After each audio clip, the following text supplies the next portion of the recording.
Special issue, Psychology in the Social Imaginary of Neoliberalism. By Jacy Young via Advances in the History of Psychology. 76362_photo.jpg. AHP readers may be interested in the most recent issue of Theory and Psychology, a special issue devoted to psychology in the social imaginary of neoliberalism. Guest edited by Wade Pickren, Wright. The articles in the issue are currently available open access. Full titles, authors, and abstracts below. Psychology in the Social Imaginary of Neoliberalism, Critique and Beyond, by Wade Pickren. Abstract. This is an introduction to the special issue on the impact of neoliberalism on the sociality, politics, and governmentality of contemporary psychological life. The articles suggest that Euro-American psychology writ large has not been a force for human freedom.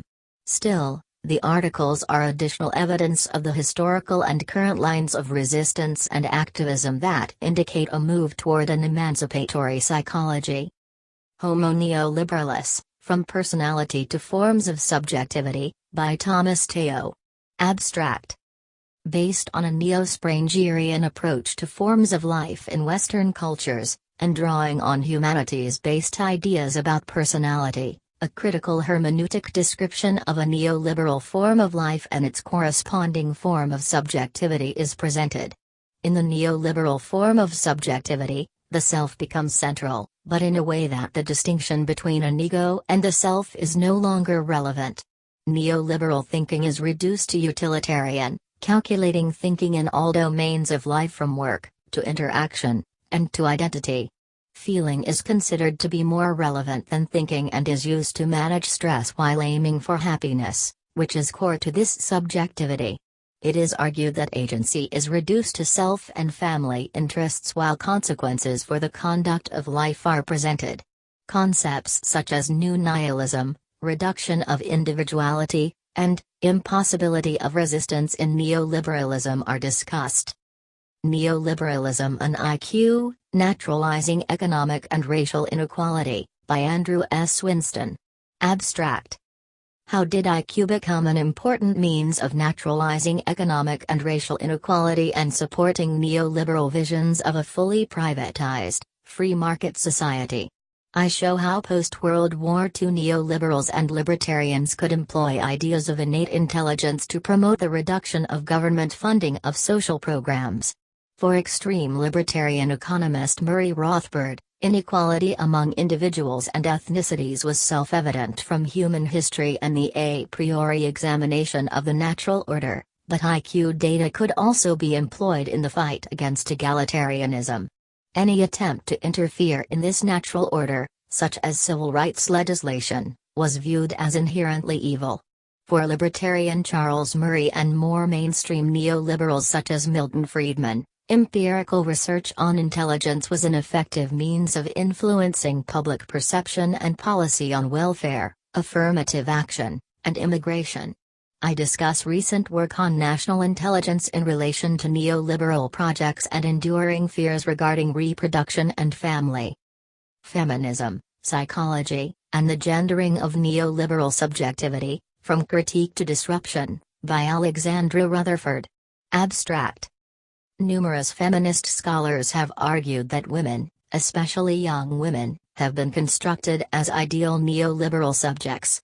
Informed by Foucauldian approaches that extend neoliberalism beyond a set of free market principles to a dynamic that creates new forms of subjectivity, these scholars have demonstrated the alliance between postfeminism and neoliberalism in the positioning of young women as consumers, self-helpers, and empowered agents par excellence.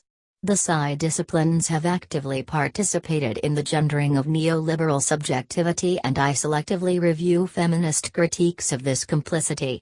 These critiques problematize discourses of empowerment, agency, and choice, even as they have seeped into feminist psychology itself. I then consider the theoretical resources that are available within and beyond feminist psychology to disrupt and even displace neoliberal forms of subjectivity. building on insights from psychosocial studies, intersectional and decolonial approaches, and critical history and conjunctural thinking, I brainstorm some alternatives that feminist psychologists could offer. Decolonizing Culture, Euro-American Psychology and the Shaping of Neoliberal Selves in India, by Sunil Basha, Kumar Ravi Priya. Abstract. Adopting a decolonizing framework, this article examines the role of mainstream Euro-American psychology in shaping neoliberal conceptions of self in many post-colonial nations such as India. We specifically draw on our respective ethnographic research to analyze identity formation in Indian cultural contexts. Our article is organized around 3 goals. First, we show how Indian outsourcing industries have become heavily reliant on Euro-American personality tests and are used for recruitment, screening, promotion, cross-cultural communication, and to motivate employees to become happy and positive workers.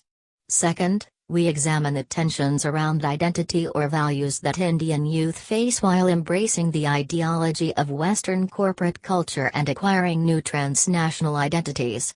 Third, we analyze how mental health in India is being shaped by neoliberalism by investigating the villagers' narratives in Nandigram, who encountered brutal acts of political violence by the state of West Bengal in India. The Poison in the Cure, Neoliberalism and Contemporary Movements in Mental Health, by Lisa Cosgrove, Justin M. Carter. Abstract.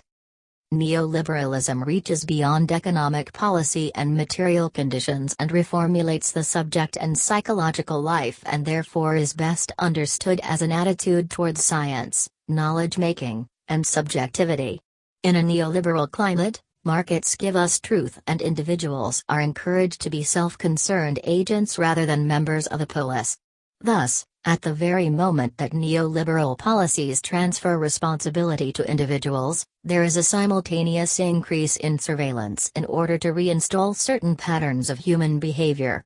Mental health research and practice risk becoming commodities dedicated to enforcing this logic. In this article, we explore medical neoliberalism in some of its recent manifestations, global mental health interventions, routine depression screening, and the monitoring of social media to assess mental health. We also consider the ways in which popular reforms in the mental health field are founded on neoliberal assumptions and may be abetting these ideological aims. From Resisting Neoliberalism to Neoliberalizing Resistance, by Michael Arfkin. Abstract. For theoretical and philosophical psychologists exploring the nature of human thought, recent interest in neoliberalism provides fertile ground for interrogating a wide range of issues that emerge at the intersection of political, economic, and psychological theory. This article reviews the various contributions to this special issue on neoliberalism and psychological theory. In addition to investigating the role that psychological theory can play in illuminating various aspects of neoliberal theory and practice, this review also explores the way that critique functions within a neoliberal context. Add tags. Currently, psychology,